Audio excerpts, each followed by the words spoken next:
В автосалоні Trade Motors нове надходження, зокрема, це Nissan Rogue 2019 року випуску.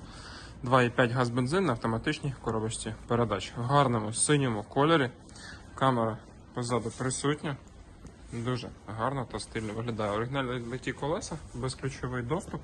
По салону маємо гарний доглянутий текстильний салон автомобіля, електрорегулювання передніх сидінь, повний електросклопакет, електрорегулювання дзеркал, датчики сліпих зон, також наснений газик, повний привід, спорт-режим та економічний режим, виключна стабілізація, холод і блючок бензобаку. Також тут у нас повне мультимедійне шкірне кермо з управлінням мультимедією та круїз-контролем, датчики світла, дощу, кнопочка старт-стоп запуску двигуна автомобіля, однозонний.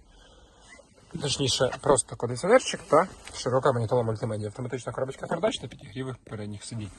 Дуже гарний та доглянутий, улюблений всіма позашляховик. За адресою вулиця Полосенка 8, автосалон Trade Motors чекає саме на тебе.